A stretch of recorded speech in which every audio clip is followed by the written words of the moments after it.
राज जी। हाँ मैया जी, मैं पूछ रही थी कि मैं बहुत बार से तैयार हो रही हूँ, कोरोना काल से तैयार हो रही हूँ यहाँ आने के लिए। अच्छा, तो मुझे हमें बाधा लगा क्यों बन रही तैयार। थी? मैं बहुत दिन से तैयार हो रही थी आने के लिए, मुझे आ नहीं पा रही थी। और परसों की मेरी तो ट्रेन भी छूट गई। फिर मैं कल रिजर्वेशन का छोड़ के फिर कल वो जनरल का करके आई हूँ। अब बताओ मैं आपकी क्या सेवा करूँ?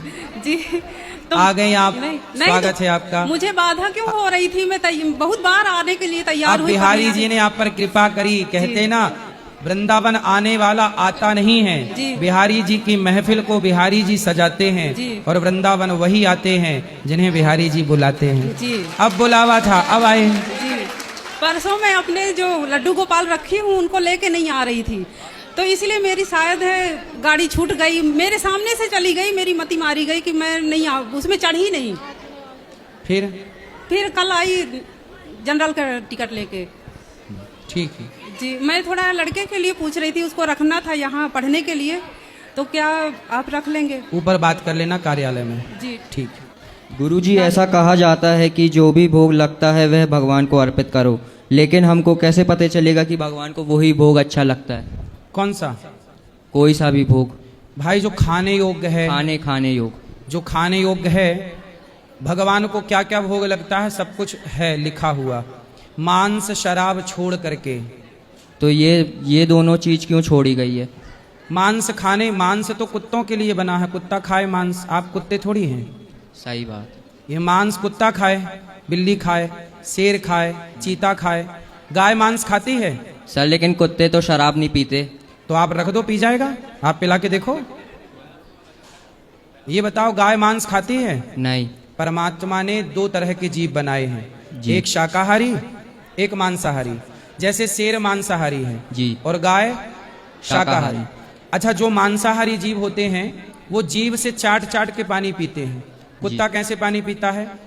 चाट के। शेर कैसे पानी पीता है? चाट के। और चीता कैसे पानी पीता है? बिल्ली कैसे? ये सब मांसाहारी, जितने भी मांसाहारी जीव होंगे सब चाट चाट के पानी पिएंगे, और जितने भी शाकाहारी होंगे वो मुंह से पानी पिएंगे। गाय कैसे पानी पीती है?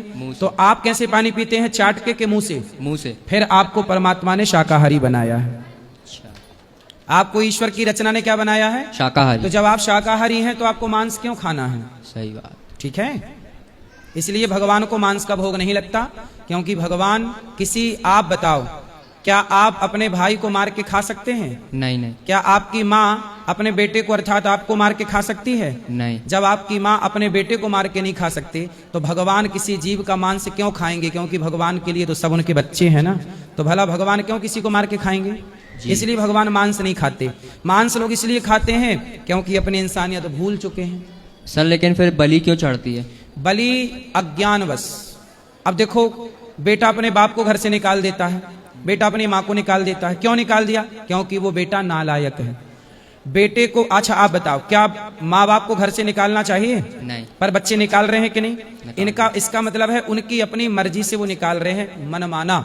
ऐसे सनातन धर्म में ये कहीं नहीं लिखा कि आप मांस चढ़ाओ देवी देवताओं के नाम पर। जी।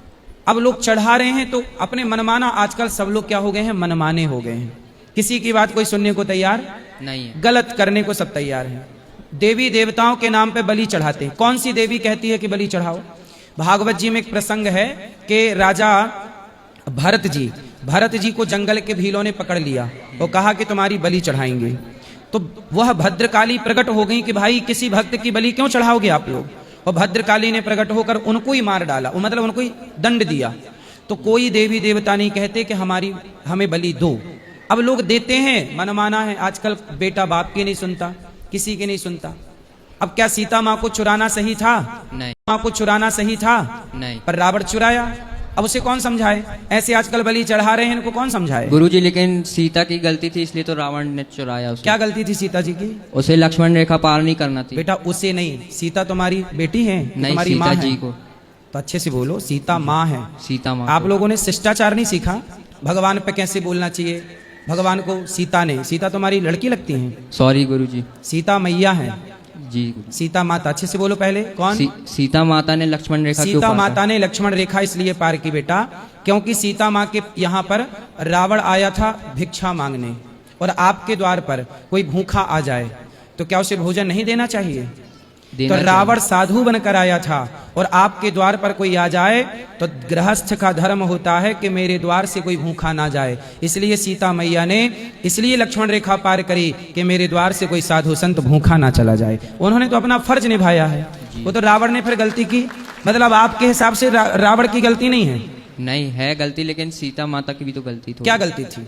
उन्हें लक्ष्मण रेखा पार नहीं करना था। भाई लक्ष्मण रेखा पार इसलिए बताया तो मैंने कारण कि द्वार पे कोई अतिथि है, साधु के रूप में है, और वो कह रहा है कि हम अंदर नहीं आएंगे, आप बाहर आओ। छल उसने किया ना। यदि वो रावण बनकर आता तो सीता मैया पार ना करती, पर वो साधु बनकर आया, और आपके द्वार पे कोई भूखा आए तो उसे रोटी देना आपका धर्म है कि नहीं है। तो सीता मैया ने तो अपना धर्म पूरा किया था। जी समझ में आई? क्या समझ में आया? यही कि गलती तो मांस खाना सही है कि गलत है? गलत है। आप खाते हो? नहीं। अंडा खाते हो? हाँ। तो अंडा खाना सही है? पता नहीं। पता करो। अंडा मुर्गी का कंप्लीट बच्चा है कि अभी कंप्लीट नहीं हुआ? क्या है? कंप्लीट नहीं हुआ। कंप्लीट तो वो भ्रूण हुआ। भ्रूण हत्या सुनते हो? नहीं। कुछ पेट में स्त्रियां क्या करती हैं, पेट में जो बच्चा होता है 4 महीने 3 महीने का, उसे मार डालते हैं कि लड़की नहीं चाहिए, मार डालो, पेट से निकलवा देते हैं। उसे भ्रूण हत्या कहते हैं। क्या कहते हैं? भ्रूण हत्या। ऐसे ही अंडा मुर्गी का भ्रूण है, अभी कंप्लीट बच्चा नहीं बना और आपने उसे खा गए, तो आपने भ्रूण खा लिया, किसी माँ का बच्चा खा लिया। सही किया आपने? नहीं। फिर क्यों खाते हो? अब से नहीं खाएंगे गुरु। ठीक है। और कोई सवाल? नो। आपको सारे प्रश्नों का उत्तर मिला कि नहीं? पहले बताओ। प्रश्नों के उत्तर मिले? यस। ठीक है। राधे राधे गुरु जी। जी गुरु जी, मेरा प्रश्न है कि सबसे बड़ी विपत्ति क्या है और सबसे बड़ी संपत्ति क्या है? ईश्वर को भूल जाना ही सबसे बड़ी विपत्ति है, और भगवान का स्मरण बनाए रखना ही सबसे बड़ी संपत्ति है। तो महाराज जी, जैसे विपत्ति आती है तो हमारा चिंतन बिल्कुल गाढ़ हो जाता है, और जैसे कि भगवान को भूल जाते तो उतना हमको वो नहीं होता है। भगवान को क्यों भूलना है? तो महाराज जी, जब विपत्ति आती है तो उसका चिंतन बिल्कुल गाढ़ होता है। क्या विपत्ति आ गई आप पर? महाराज जी, आती है वो तो। किस पर नहीं आई विपत्ति, नाम बताओ। वो तो सब पे ही आती है। फिर जब सब पे आती है तो आप पे भी आएगी, तो भाग क्यों रहे हो? विपत्तियों से भागो मत, विपत्ति का सामना करना होगा। तो महाराज जी, ऐसी स्थिति में भगवान का चिंतन कैसे करें कि भूले नहीं भगवान? भगवान का चिंतन ऐसे करो, देखो भगवान का चिंतन करने का सबसे सही तरीका मैं आपको बताऊं। जी महाराज जी। आप जब भी पुष्प देखते हो गुलाब का, जी महाराज या जी। कोई भी पुष्प, जी या कुत्ता या बिल्ली या पेड़ या पौधा या नदी या तालाब, जी। जब भी देखा करो किसी वस्तु को, माना कि ये गुलाब है, माना कि ये गुलाब है, जब गुलाब को देखो तो आप क्या देखते हैं गुलाब में? उत्तर दो। कली देखते हैं महाराज। गुलाब का फूल, कली देखते फूल हैं। देखते हो ना? जी। आज से फूल नहीं देखना, आज से गुलाब में ये देखो कि वाह गुलाब, जब तू इतना सुंदर है तो तुझे इतना सुंदर बनाने वाला परमात्मा कितना सुंदर होगा। तो गुलाब को देखो तो गुलाब में परमात्मा का दर्शन कि उन्होंने बनाया है। स्त्री को देखो तो स्त्री में परमात्मा का दर्शन कि स्त्री इतनी सुंदर तो भगवान कितने सुंदर, पुरुष इतने सुंदर तो भगवान कितने सुंदर, चिड़िया इतनी सुंदर तो भगवान कितने सुंदर, नदी इतनी सुंदर तो भगवान कितने सुंदर, समुद्र इतना सुंदर तो भगवान कितने सुंदर, पहाड़ इतना सुंदर तो भगवान कितने सुंदर। संसार की जो वस्तु देखो उस वस्तु में परमात्मा का दर्शन करना चाहिए कि हे प्रभु आपकी रचना इतनी सुंदर है, आप कितने सुंदर होंगे। जी महाराज। महाराज जी, मेरा एक प्रश्न ये और है। ईश्वर को याद रखने का सबसे आसान तरीका है। जी महाराज। महाराज जी, जीवन का लक्ष्य क्या होना चाहिए? जीवन का लक्ष्य होना चाहिए राष्ट्र की, समाज की सेवा। तो महाराज जी, समाज की सेवा कैसे करें? आपकी माँ है? जी महाराज जी। माँ की सेवा करो। जी। पिता है? जी। पिता की सेवा करो। जी। पत्नी है? नहीं अभी। शादी करके पत्नी का ख्याल, अच्छे पति बनना, ब्रांडेड, चाइना ना बन जाना कि भाग जाओ कभी भी, जी महाराज। मारा पीटी करो। अच्छे पति बनो, अच्छे पुत्र बनो, अच्छे पिता बनो, जी महाराज। अच्छे भाई बनो, अच्छे दोस्त बनो, बस हो गई भक्ति, हो गया जीवन सार्थक। आजकल व्यक्ति अच्छा पति नहीं बन पा रहा, पत्नी के होते हुए पड़ोसन में ताक झांक चल रही है। जी महाराज जी। तो अच्छे पति नहीं बन पा रहे, अच्छा पुत्र नहीं बन पा रहा। जी। आपको क्या बनना है? समाज की सेवा क्या है? अच्छा पति जो है जी महाराज। क्या वो सेवा नहीं कर रहा है? अच्छा पुत्र क्या सेवा नहीं कर रहा माँ बाप की? जी महाराज। क्या ये पुण्य नहीं है? है नहीं। फिर यही तो है। साइंटिस्टों ने देखा, हाँ। उन्हें दिखा क्योंकि उनके पास देखने वाला यंत्र है। ऐसे आपके पास देखने वाली भक्ति है ही नहीं तो दिखेगा कैसे भगवान? भाई वो आंखें तो चाहिए। जिस आंख से बैक्टीरिया दिखता है उस आंख का नाम है माइक्रोस्कोप। क्या नाम है उसका? माइक्रोस्कोप। है ना? जिस आंख से बैक्टीरिया दिखता है उस आंख का नाम क्या है? माइक्रोस्कोप। हाँ, ऐसे जिस आंख से भगवान दिखते हैं उस आंख का नाम है भक्ति। समझ में आई? और कुछ? नो। चलो, और किसका सवाल है? राधे राधे गुरुजी। जी। अगर भगवान हर जगह है तो इंसान उन्हें ढूंढने मंदिर क्यों जाता है, और अगर मंदिर में ही मिलते हैं तो फिर हर जगह होने का मतलब क्या है? ऐसा है, आपने क्या कहा? हर जगह ईश्वर है, और आपने कहा फिर मंदिर क्यों जाते हैं? तो ये बताओ, क्या मंदिर हर जगह से अलग है क्या? क्या हर जगह के अंदर मंदिर नहीं आता? तो फिर अपन कहीं भी कर सकते हैं दर्शन तो। अच्छा ये बताओ, गर्मी लगती है तो आपको क्या चाहिए? पंखा, कूलर। क्यों चाहिए? हवा तो सब जगह है, कहीं की भी हवा ले लो। कूलर पंखे की हवा क्यों चाहिए? हाँ तो बाहर चले जाऊंगा, पंखा नहीं मिला तो। हैं? हाँ तो बाहर चले जाऊंगा ना। हाँ तो बाहर धूप पे खड़े हो जाओ, बाहर धूप की हवा ले लो। बाहर लू चलती है।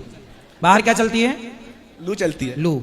सुनो, भगवान सब जगह है, लेकिन ऐसा है कि सब जगह के परमात्मा में आप कण कण में तो ईश्वर है, पर कण कण में ईश्वर तो है, पर उसे पहचानने के लिए कोई तो सहारा चाहिए। अच्छा एक बात बताओ, बोलो ABCD। ABCD। का खा गा घा। का खा गा घा। अब ये बताओ, ये अक्षर साकार हैं कि निराकार हैं? साकार। माइक पास में लो। साकार। अक्षर का रूप है या नहीं? रंग है कि नहीं? रूप है। अक्षर निराकार होता है, अक्षर का कोई आकार नहीं, परंतु उस निराकार अक्षर को समझ में कैसे आए? तो उस आ, जैसे हमने बोला ओम, आ ई का खा गा घा, अब हमने काखा गाघा तो बोला, अब काखा गाघा देखो यहां कहां है काखा गाघा? पर उच्चारण है कि नहीं? अच्छा, जब छोटे बच्चे को आप बोलोगे बोलो काखा गा, बोल तो लेगा, पर पहचानेगा कैसे? इसलिए अक्षर निर्गुण तो है, अक्षर निराकार तो है, लेकिन उस निराकार अक्षर को एक आकार दिया गया ताकि पढ़ने में आसानी हो। पढ़ने में क्या हो? यदि अक्षर ना होता लिखित में तो क्या उसे पढ़ा जा सकता था? नहीं। फिर कठिनाई होती कि नहीं? तो वह निराकार अक्षर को समझने के लिए साकार बनाया गया। ऐसे ही उस निराकार परमात्मा को समझने के लिए उसका एक आकार, एक मूर्ति बनाई गई कि ये ऐसा दिखता है, 4 भुजा है, एक हाथ में शंख है, एक हाथ में चक्र है, एक हाथ में गदा है, एक हाथ में पद्म, ताकि व्यक्ति का ध्यान उस एकाग्र चित्त से वहां लग जाए। जब वहां लग जाएगा तो वो सर्वत्र देख पाएगा। अब पहली कक्षा के बच्चे को आप कहो कि तू निराकार शब्द को जान, वो नहीं जान पाएगा। उसे पहाड़ा चाहिए जिसमें लिखा हो ये A फॉर एप्पल, अच्छा ये A है, B फॉर बॉल, अच्छा ये बॉल है। ये B फॉर बॉल क्या होता है? ये उसे समझाने के लिए ना बॉल रखी गई है बगल में। एप्पल बगल में क्यों रखा गया? A for Apple. A for केवल एप्पल नहीं होता, A फॉर अर्जुन भी हो सकता है, लेकिन एप्पल क्यों? ताकि समझाया जाए, खाते खाते, खेलते खेलते, तो उसे समझाने के लिए पहाड़ा है। हाँ या ना? उसी तरह भगवान कण कण में है, ये समझाने के लिए उस कण कण की प्रतिमा, उस परमात्मा की प्रतिमा मंदिर में बिठाई गई कि ये परमात्मा कण कण में समाया हुआ है। इसलिए समझ में आया? भगवान, अरे बात करो पहले। गुरुजी, आज के समय में गुरु तो बहुत मिल जाते हैं, परंतु सच्चे गुरु की पहचान क्या है और उनसे दीक्षा कैसे प्राप्त करें? आप सच्चे बने? आप सच्चे हो? मुझे तो नहीं लगता। फिर जब आप ही सच्चे नहीं हो तो सच्चे गुरु कैसे मिलेंगे? सच्चे को ही ना सच्चा गुरु मिलेगा। पहले अपने को सच्चा बनाओ। सच्चे गुरु की खोज आप क्या करोगे? आप सच्चे बन जाओ, गुरु खुद आपकी खोज कर लेगा, वो खुद आप तक पहुंच जाएगा। इसलिए पहले अपने को सच्चा बनाओ। ठीक है जी गुरुजी। राधे राधे गुरुजी। जी। गुरुजी, मेरा प्रश्न ये है कि भगवान के पास तो ऑलरेडी ऐसे बहुत सारे लोग हैं जो भगवान के लिए ऑलरेडी इतना त्याग करके बैठे, इतनी भक्ति करते हैं, तो हम लोग जो नॉर्मल लोग हैं जो इतना सब कुछ नहीं कर पाते हैं, बट जितना बन सकता है उतनी भक्ति करते हैं, तो क्या भगवान उससे प्राप्त हो सकते हैं? भगवान सबसे सबको मिलते हैं। भगवान ये नहीं देखते कि तुम कितना बड़ा जब तब कितना बड़ा कुछ कर रहे हो। भगवान ये देखते हैं कि मेरा भक्त मेरे से प्रेम कितना करता है। जंगल में रह रही थी माता शबरी, और शबरी जंगल में रह रही थी, जिन्हें कोई नहीं जान रहा था, लेकिन राम स्वयं शबरी के प्रेम में, शबरी राम के पास नहीं गई, राम शबरी के पास पहुंच गए। क्योंकि प्रेम जहां होगा, चुंबक क्या करती है, मैग्नेट क्या करती है, लोहे को अपनी ओर खींच लेती है। जैसे मैग्नेट लोहे को अपनी तरफ खींचती है, ऐसे भक्त का प्रेम भगवान को अपनी ओर खींच लेता है। भगवान ये नहीं देखते कि ये बड़ा है, ये छोटा है, ये कौन है। भगवान तो सबको मिलते हैं। एक हाथी को भगवान मिल गए,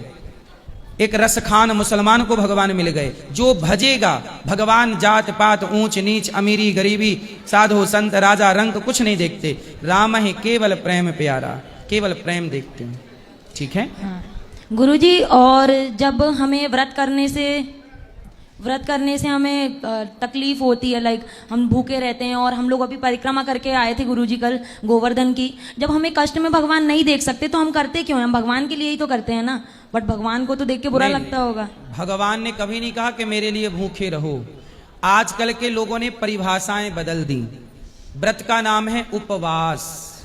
क्या नाम है? उपवास। उपवास का अर्थ क्या हुआ बताओ, आप स्टूडेंट हैं, आप बताओ। उपवास का मतलब कम भोजन करना और भगवान में लीन रहना। देखो यही गलत बात, आप लोग ही गलत परिभाषाएं करते हो, फिर दोष भगवान को देते रहते हो। जैसे उपराष्ट्रपति होता है, उपराष्ट्रपति क्या है? उपराष्ट्रपति का अर्थ है, उप का अर्थ है राष्ट्रपति के समीप वाला उपराष्ट्रपति। उपवास का वास मतलब रहना। तो हम ईश्वर के समीप रहें, हम ईश्वर के करीब रहें अपने मन से, यही उपवास है। लेकिन अब लोग रोटी छोड़ देते हैं, उसे कहते हैं हम उपवास हैं। ईश्वर के करीब पहुंचने का नाम उपवास है। भगवान में इतने डूब जाओ, इतने खो जाओ कि खाने पीने का ध्यान ही ना रहे। हम आज भगवान में इतने डूब गए कीर्तन चिंतन में कि कब दिन निकल गया पता ही नहीं लगा। इसका नाम उपवास है।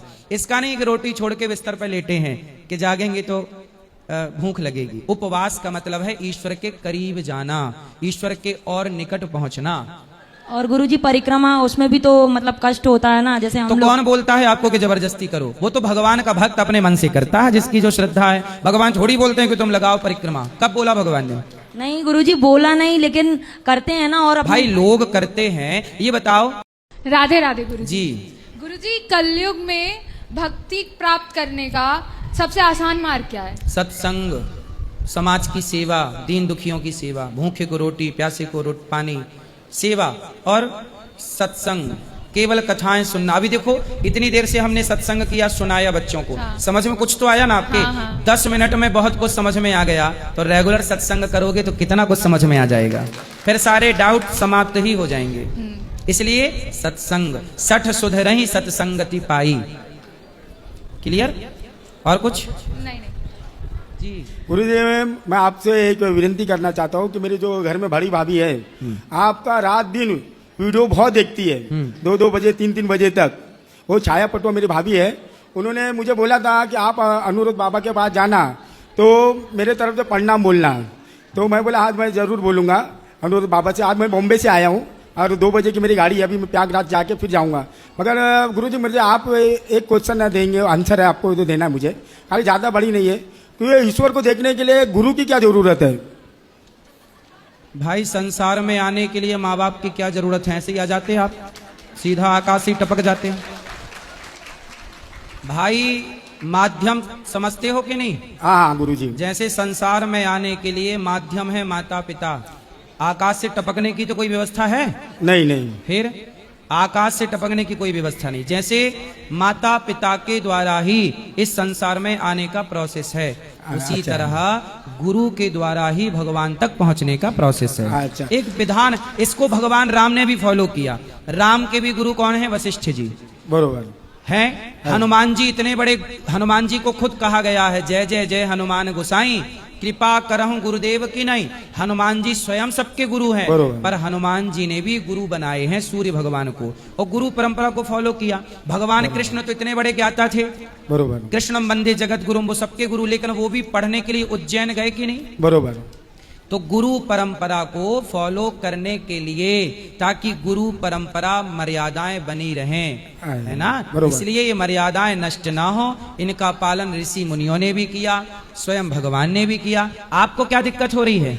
नहीं, मुझे एक यही पूछना था कि मतलब बहुत कहते हैं कि गुरु के बिगर अपने ईश्वर के कोई मार्गदर्शन में नहीं। मुझे तो मालूम है कि गुरु के बिगर कुछ नहीं होता है। भाई गुरु ऐसा है, मैं स्कूल ना जाता तो मुझे काखा गाघा का ज्ञान कैसे होता? बरोबर। तो काखा गाघा का ज्ञान कराने वाला भी गुरु था, ABCD का ज्ञान कराने वाला भी गुरु। मेरी माता ने मुझे चलना सिखाया, वह भी मेरी गुरु है।